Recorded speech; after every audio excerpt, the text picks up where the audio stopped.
সম্মানিত উপস্থিতি, আল্লাহর রাসূল সাল্লাল্লাহু আলাইহি ওয়াসাল্লাম ইমাম হুসাইন রাদিয়াল্লাহু তাআলা আনহুকে কোল মুবারকের মধ্যে বসাইয়া ছোট্টবেলায় একবার যে সময় ছোট ছিলেন, কোল মুবারকের মধ্যে নিয়ে আল্লাহ রাসূল সাল্লাল্লাহু আলাইহি সাল্লাম এক জায়গায় বসা রয়েছেন। সুবহানাল্লাহ বলেন। নানা এবং নাতি দুজনেই খেলতেছেন, হাস্য উজ্জ্বল চেহারা। নানার কোলের মধ্যে নাতি বসা রয়েছেন, কত সুন্দর একটা মুহূর্ত ছিল। ঠিক তার পাশে একজন বসা ছিলেন, তার নাম হলো একজন ব্যক্তি তার পাশে বসা ছিলেন উম্মে ফজল। রাসূল পাক সাল্লাল্লাহু আলাইহি ওয়াসাল্লাম পাশে বসা ছিলেন।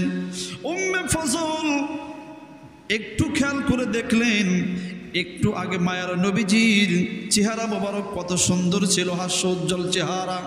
নানা এবং নাতি দুজন খেলতেছেন, কিন্তু উম্মে ফজল বললেন, ও পৃথিবীর মানুষেরা, আমি একটু পরে হঠাৎ করে লক্ষ্য করে দেখলাম আমার মায়ের নবীর চেহারা মোবারকটা মলিন হয়ে গেল।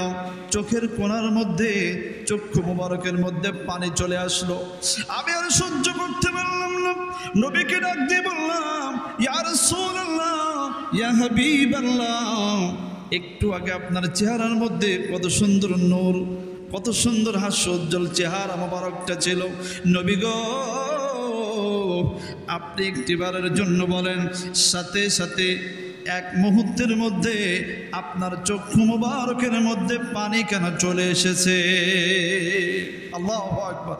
একটু আগেই আপনি স্বাভাবিক ছিলেন, নাতির সাথে খেলতেছিলেন, ইয়া রাসূলুল্লাহ, মুহূর্তের মধ্যে আপনার চেহারা মলিন এবং চক্ষু মোবারকের মধ্যে পানি কেন চলে আসলেন?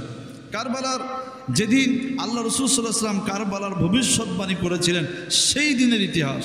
সুবহানাল্লাহ বলেন। মিশকাত শরীফের বর্ণনা।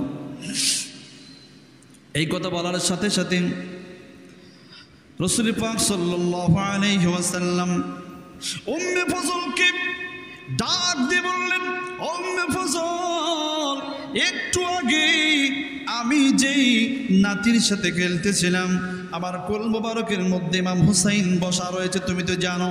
কিন্তু এই মুহূর্তে এমন একটি সংবাদ আমাকে শোনানো হলো, এমন একটি ঘটনার কথা আমাকে বলা হলো, যেই সংবাদটি জিবরাইল আলাইহিস সালাম আমাকে দেওয়ার সাথে সাথে আমি মুহূর্তের মধ্যে এই সন্তানের